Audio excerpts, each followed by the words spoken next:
Now, next speaker that we have with us is Ms. Tsolmongerel Khatgin from Southern Mongolia. She is currently a doctoral student at the University of Bern. She is committee member of Association Mongol des Sujets Romans.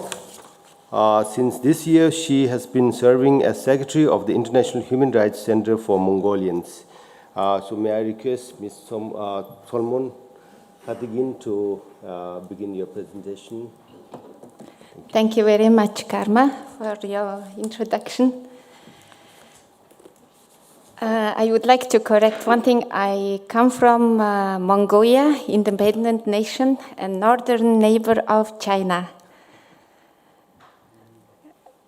And although southern Mongolia is now part of China, we as Mongolians have same language and same culture. We are all have same roots. Good morning, dear distinguished guests, speakers, fellow panelists, and ladies and gentlemen. It's my honor to be here representing Southern Mongolians as well as Mongolians to talk about endangered language and culture for the 4th Geneva Forum organized by Office of Tibet, Geneva, and Department of Information and International Relations, Tibet. The International Human Rights Center for Mongolians was established in 2021 in Geneva with a mission to protect the economic, cultural, and political rights of all Mongolians in the world. Our organization is in accord with the International Covenant on Civil and Political Rights, Universal Declaration of Human Rights, and International Covenant on Economic, Social, and Cultural Rights, and UNESCO Declaration concerning the intentional destruction of cultural heritage. Mongolian language and Mongolian script are cultural heritage and means of self-expression of Mongolians. Mongolian script is the one script that writes top to down and left to right. By this sense, it is a world heritage. Like other cultural elements elsewhere, Mongolian script was attacked before. The most recent one in history is using the Cyrillic alphabet in Mongolia under the Soviet Union-friendly communist regime that began in 1946. So the official use of the Mongolian script declined and stopped. However, people and scholars of that time continued to utilize Mongolian script. For example, my grandfather had written in Mongolian script regularly and so left us a memory of it. Meanwhile, Southern Mongolians preserved their heritage and used Mongolian script actively, passing it on to their children. However, over the last decade, there have been systematic step-by-step attacks to Mongolian language in southern Mongolia. Also, what's happening in Tibet and Uyghur, or East Turkestan, seems to be part of China's broader campaign of wiping out so-called minority language to promote Chinese as the single common language across China. In southern Mongolia, the official euphemism of this campaign is second-generation bilingual education.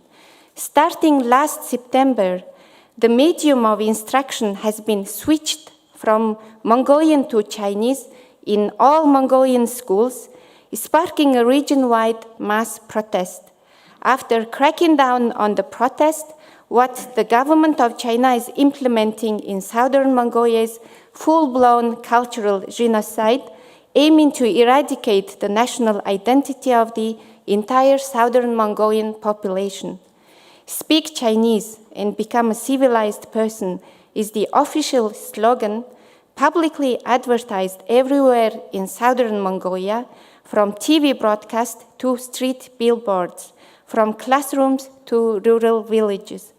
Everything with Mongolian character or characteristics is targeted.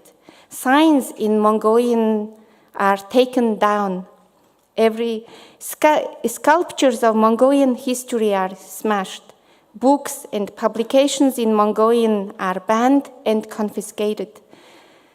All these are part of China's greater effort to firmly inculcate the Chinese nationality, common identity, into the population of the so-called 55 ethnic minorities.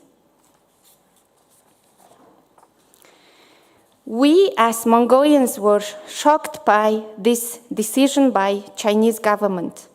By implementation of this program, many were persecuted in southern Mongolia because they wanted to learn and use their mother tongue. Each Mongolian person, including southern Mongolians in China, citizens of Buryatia, Kalmykia, autonomous regions in Russia, want to protect their language and cultural rights.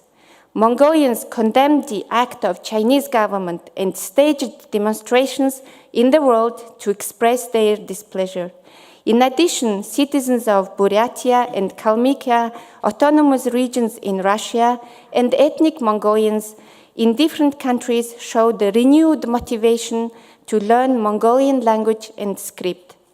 In response to the ban of Mongolian language, the president of Mongolia, Khatgin then president of Mongolia, conducted a video lesson on the Mongolian script in late 2020. The lessons were broadcasted by major TV channels in Mongolia. It exemplifies the peaceful protest against banning minority language by Chinese government in southern Mongolia. Also, it helped to ensure the implementation of presidential decree on intensifying the use of Mongolian script and the law on Mongolian language, as well as the third national program of Mongolian script. Within the framework of this program, the goal of using the Cyrillic in parallel with Mongolian script in administrative uses should be achieved by 2025. Mongolian language and script are endangered and World Heritage by UNESCO declaration, so they must be protected. This is the wish of every Mongolian person. Linguistic culture is a means of human self-expression. Therefore, banning the use of Mongolian language in southern Mongolia is a violation of human rights. Regardless of race or culture, what people create is a universal right on heritage. Therefore, not only Mongolians, but also everyone sustains his own right to express.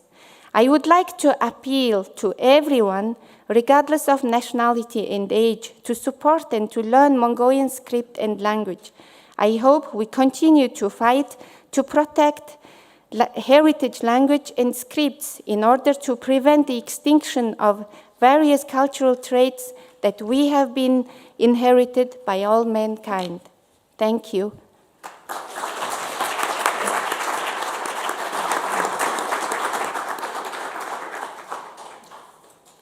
Thank you very much, Ms. Khatgin, for your presentation about how the Mongolian language and script is being persecuted or being wiped out by systematically by the Chinese government, particularly in southern Mongolia, and how the Mongolians all over the world are trying to preserve the script, the language, which is the foundation of your culture. So thank you very much for your presentation. So now we have about 13 minutes left.